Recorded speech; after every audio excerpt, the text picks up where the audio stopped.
Alexandria Ocasio-Cortez credits Albert Einstein for her views on socialism. Mayor Pete gets accused of plagiarizing Barack Obama, and the Democrats try to outshout each other in what was supposed to be a debate. All that and more. I'm Bobby Eberle. This is a 13-minute news hour. God bless the United States of America.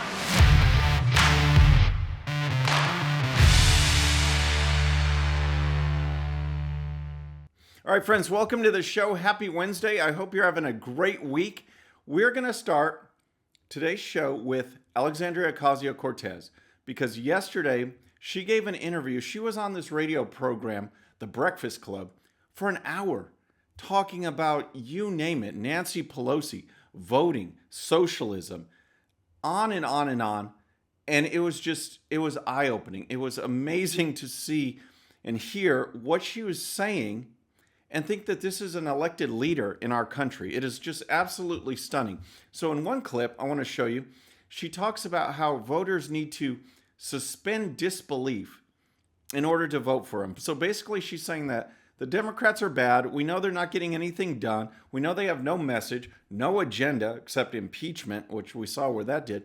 But vote for them anyway. Hold your nose, suspend disbelief on how bad they are because we want to be elected. So just vote for us and then go back to your normal cynical views. Here's a clip.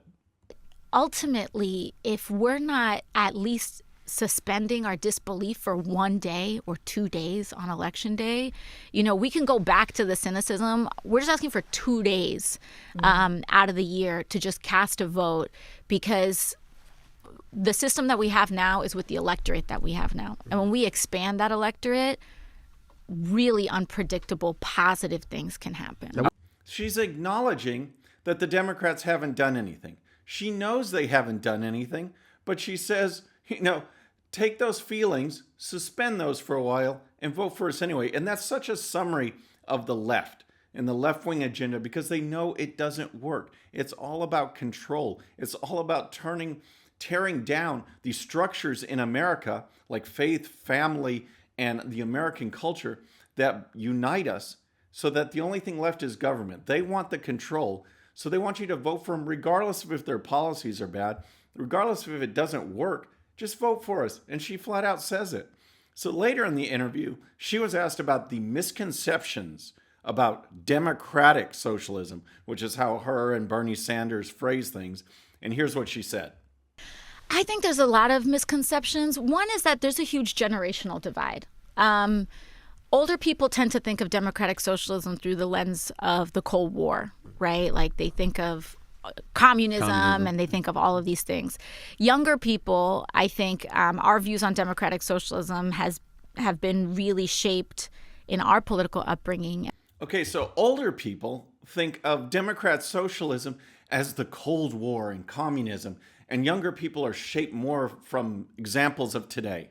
All right, first of all, you don't need to go back into the Cold War to see examples of communism right here and right now with China and North Korea. You don't have to think about the Cold War. It's happening right now in these oppressive communist countries where people are being arrested, they disappear, they're being killed, and live in poverty. It is just amazing, and this is what's going on, and these are modern day examples. So for the kids, though, she says they're looking for, they're brought up on a different form of socialism. So maybe something like Venezuela, where the country was one of the richest in the hemisphere, and now it's one of the poorest.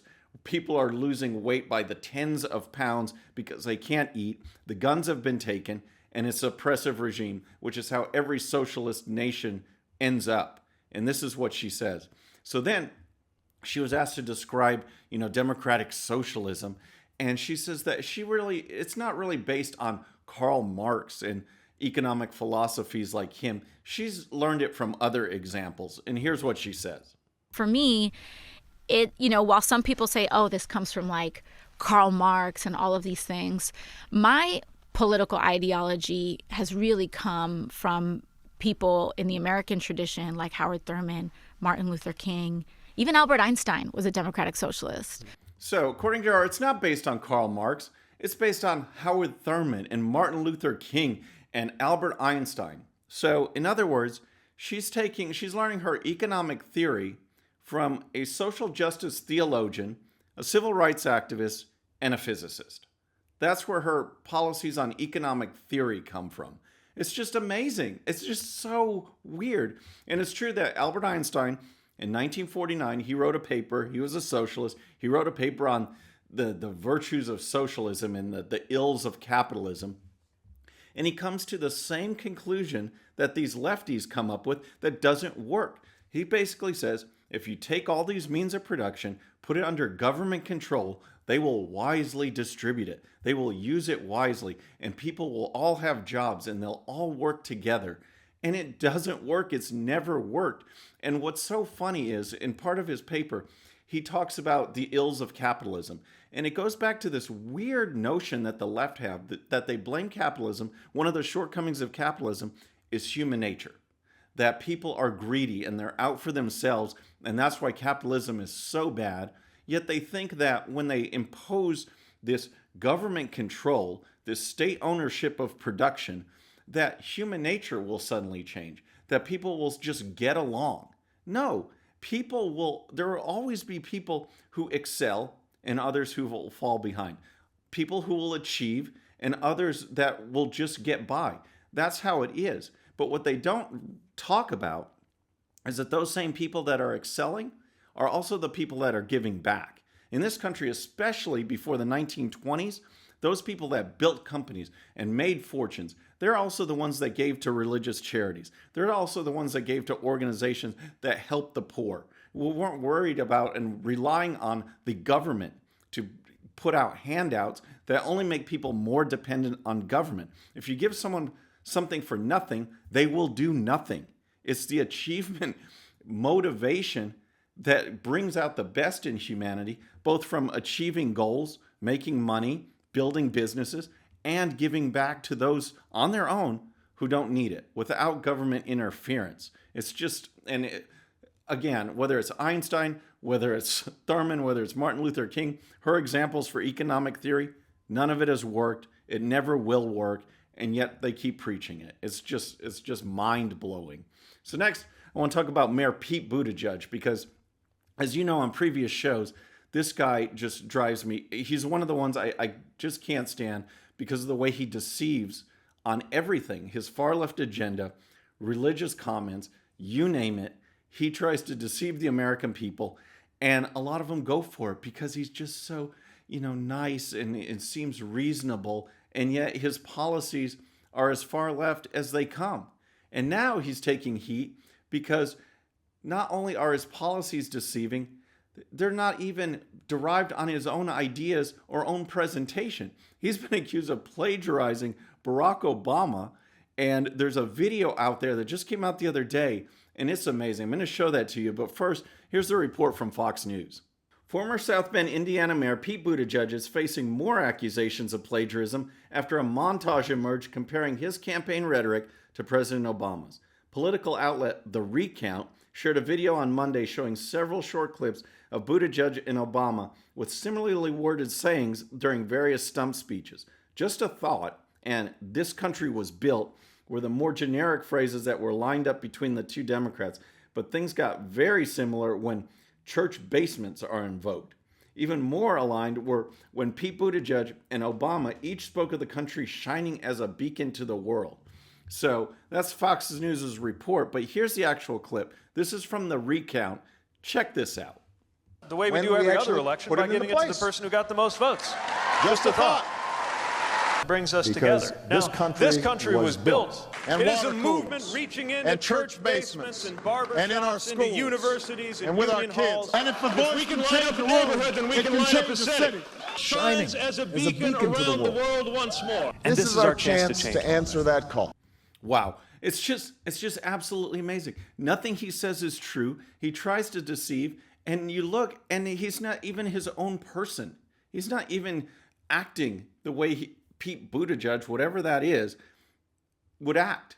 He's channeling Barack Obama, and it is so fake and phony and obvious, and yet he's doing it. So next, I want to talk about New Mexico, because they passed some gun laws, and we've been following Virginia a lot on this program, with the Virginia governor and now the Democrat-controlled legislature trying to push gun control laws, gun confiscation laws. They want to take them. Sanctuary counties and other jurisdictions are popping up all over the state. And sheriffs, local law enforcement officials are saying, we're not going to enforce this stuff. It violates the Second Amendment. We're not going to do it. Well, now in New Mexico, a similar situation is popping up because the legislature passed a bill on red flag laws, and the governor just signed it. And here's the story from the Washington Times. New Mexico Governor Michelle Lujan Grisham signed a red flag gun bill Tuesday that will allow state district courts to order the temporary surrender of firearms, and she urged sheriffs to resign if they still refuse to enforce it. Flanked by advocates for stricter gun control and supportive law enforcement officials at a signing ceremony, Lujan Grisham said the legislation provides law enforcement authorities with an urgently needed tool to deter deadly violence by taking firearms from people who pose a threat to themselves or others. Folks, plain and simple, we can't have laws like this. These red flag laws are unconstitutional. They violate the Constitution's provisions on due process. They violate our presumption of innocence. Innocent until proven guilty. Those are all violated by these laws. And what people need to realize is just because a problem is identified, in this case, or a situation is identified, in this case, keeping guns out of crazy people that'll do possibly bad things, you can't violate the Constitution just to try and solve the problem. And that's assuming that the problem solving is actually sincere. We know the agenda from the left is to just take the guns, just like happened in Venezuela. Then the people have no means of fighting back. So we know that's the true agenda. But even if the effort is sincere, you can't violate the Constitution to do it. If you don't like the Constitution, change the Constitution. But you can't violate our Second Amendment. You can't violate due process provisions. You can't violate the presumption of innocence. You just can't do it. And here's more from the Washington Times. Lujan Grisham said sheriffs should have the opportunity to oppose any recommended policy change, but they cannot not enforce. If they really intend to do that, they should resign as a law enforcement officer and leader in that community, she said. New Mexico Sheriff's Association President Tony Mace of Cibola County said that the new law goes too far by potentially impounding guns before any crime is committed, and that he and other sheriffs will assert their discretion over its enforcement. We don't work for the governor. We don't work for the legislature, he said. We work for the people that elected us into office. So just like Virginia, we're going to keep on this. If something new develops, there's going to be court challenges as this New Mexico law has actually become law, went from a bill now signed as a law. We're going to cover it. I'm going to keep you posted. So finally, I want to wrap up with just some thoughts on last night's debate. And I know every time there's a debate the next day on the show, I cry. I'm like a baby because I had to watch it. But folks, this one was too much. It was just a shouting match. The moderators had no control over anything. They're raising their hands, they're shouting, they're talking over each other. No one's listening to the times. People complained about the enforcement of time. Joe Biden says, well, you guys don't keep track of their time, so I'm just going to speak over and over again. And it was nonsensical. Mayor Bloomberg, he's trying to, put out jokes that were just terrible. Now he did better than last time, and that's because he was terrible the first time. So he was just moderately better. He didn't hurt himself like he did, although the jokes were just incredibly bad. Bernie Sanders defended communist countries, and Joe Biden, with passion and, aggressive tone, said that since 2007, 150 million Americans have been killed by guns. Half the country has been wiped out by guns, according to Joe Biden. So don't go outside. Don't go to work. Just stay inside because you're going to get shot. That's what he's saying. The stats are just unbelievable. He just pulls this number out of the blue, and it's just bizarre. But the front runners are definitely still Bernie Sanders, Joe Biden, Mike Bloomberg, and we'll see what happens.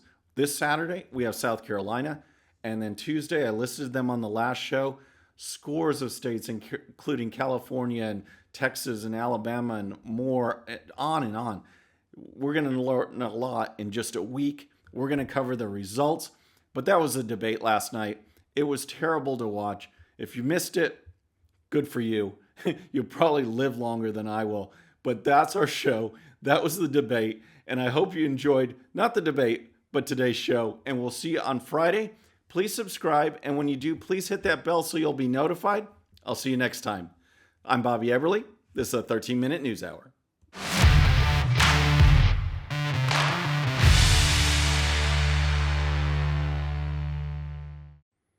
Okay, friends, just a little reminder before you go, and no, this does not count against my 13 minutes. Please hit the subscribe button below and tell your friends. And if you happen to miss our last show, you can check it out right here. And also for great conservative news and commentary, please check out GOPUSA.com. All right, folks, we'll see you on the next show. Have a great day.